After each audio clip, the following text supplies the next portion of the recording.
Hi friends, வாங்க இன்றைக்கி நம்ம காளிகேசம் சுற்றி பார்க்க போகலாம்.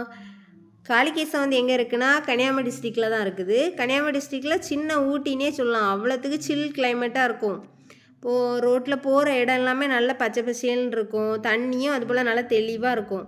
அது அங்கே உள்ள கல்லெல்லாம் பார்த்திங்கன்னா ரவுண்ட் ரவுண்டாக இருக்கும். தூக்கி எறிஞ்சா மண்டை உடஞ்சிரும். ஆனால் அங்கே வந்து ஃபுல் கல்லுமே உருண்டை உருண்டையாக தான் இருக்கும். அது எப்படிடா உருண்டை உருண்டையாக இருக்குது கல் அப்படின்னு சொல்லி கேட்டால் யாருமே பதில் சொல்ல மாட்டாங்க. அப்படி இருக்கும் கல்லெல்லாம். நாங்கள்லாம் போகும்போது அப்பப்போ உருண்டை கல் 2, 3ன்னு தூக்கிட்டு வந்துடுவோம் மீன் தொட்டியில் போடுறதுக்கு. மீன் தொட்டியில் போட்டாலே பார்க்கும்போது ரொம்ப அழகாக இருக்கும்.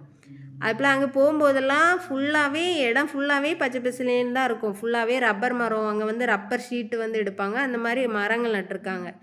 பார்க்குறதுக்கே பச்சை பசேல்னு தான் இருக்கும். போகிறதுக்கே போயிட்டு உள்ளே போயிட்டு வெளியே வர்றதுக்கே தோணாது, அவ்வளோ அழகாக இருக்கும். போகிற வழியிலலாம் நம்ம மயில் பார்க்கலாம், யானை பார்க்கலாம். யானைலாம் பார்த்தா கொஞ்சம் சேஃபாக தான் இருக்கணும். நாங்கள் மயிலெலாம் அப்பப்போ பார்த்துருக்கோம். யானை இது வரைக்கும் பார்த்ததில்ல. ஆனால் அங்கே இருக்குது அப்படின்ட்டு அங்கே உள்ளவங்க சொல்லியிருக்காங்க. தண்ணி அதுபோல் சில்லுன்னு தான் இருக்கும். அருவி மாதிரி எப்பவும் கொட்டிக்கிட்டே தான் இருக்கும். தண்ணி தெளிவாக இருக்கும். குளிச்சாக்கி உள்ளேருந்து வெளியே வர்றதுக்கே தோணாது, அவ்வளோத்துக்கு சில்லுன்னு இருக்கும். வெயில் சமயம்லாம் போனோன்னா ரொம்ப தண்ணி சில்லுன்னு இருக்கும். குளிச்சுட்டே இருக்கணும் போல இருக்கும், வெளியே வர்றதுக்கே தோணாது. அவ்வளோத்து சூப்பரான இடம். யாருக்கெல்லாம் அந்த வீடியோ பிடிச்சிருக்கோ, பிடிச்சிருந்தனா லைக் பண்ணுங்கள். ஓகே ஃப்ரெண்ட்ஸ், பாய்.